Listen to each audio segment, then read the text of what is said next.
StreamYard going live with the Retalk and Bay Squad. We gotta talk about this Nicki Minaj diss track. Now, before we get started, let's like, comment, and subscribe. Tap that notification bell so you can get all the updates and alerts. And remember, opinions are not facts. Everything we say here is allegedly and for entertainment purposes solely. So sit back, relax, sip you some apple juice or my favorite vegan water, and y'all, let's get into the mess. So, y'all, I was looking on the internet and I happened to see something where it was saying that Nicki Minaj is not going to do the diss track because corporate giants and machines said they're not here for it, they don't want it.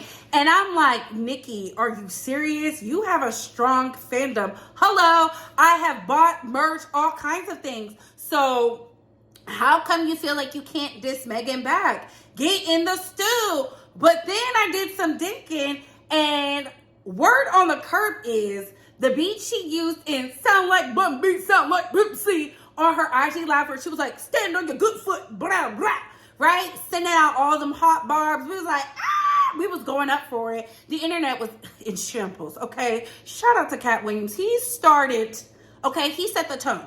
He set the tone.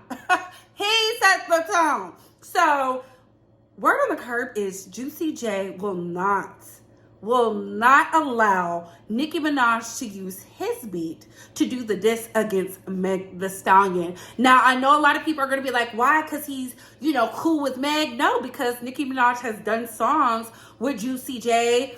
But here's the kicker. When she was doing all that sound like Bun B, sound like Pimp C, y'all do know that 3 6 Mafia and UGK have a beautiful relationship because UGK put them on the map with sipping on some scissor. It put them mainstream. Before, there were just some young, wild hooligans from Memphis, Tennessee, out here doing God knows what and whatever, and had club anthems. But that sipping on some scissor, okay? I eat so many shrimp I die Boston.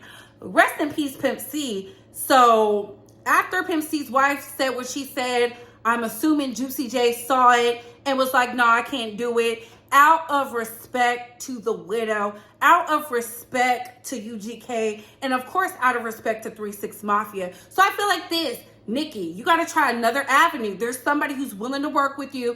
It has to be a hot, strong beat. I say you should link up with a Houstonian. I feel like you not responding to the diss track, when you do decide, once the smoke's clear, set it out there. But I do feel like this, you have to hit back and hit back strong. Because if you don't, you're going to feel like Drake.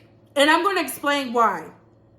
Drake had one of the nastiest comebacks that was going to ether Pusha T. But Jay Prince got involved. An executive, a corporate, the machine, right? And since then, Drake has not been the same. His music has not been the same. He feels a type of way. So right now, Nicki, the ball is in your court. I know you feel some type of way based off of what I've seen on the internet, even though I was properly entertained. For you to just walk on by like nothing happened is just crazy. And again, I want to be very clear when I say this.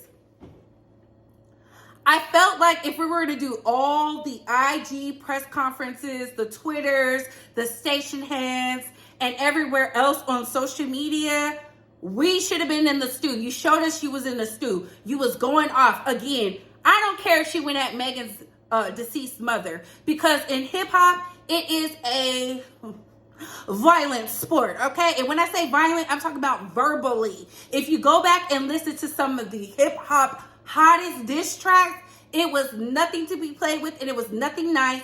And you decided, Nicki, when you gave Meg the Stallion the energy in all of your social media antics yesterday, that she is a suitable contender.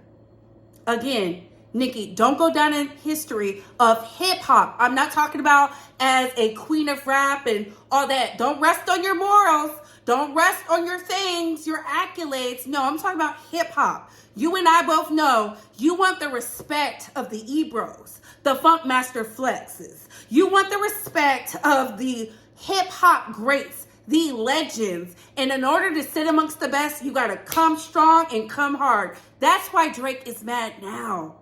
That's why he's out here just unraveling behind the scenes. He's not inspired because he didn't get his hit him up off. But those are just my thoughts. What are your thoughts, Mate Squad? How are y'all feeling about this content? Comment down below. I gotta go. Bye, hoes.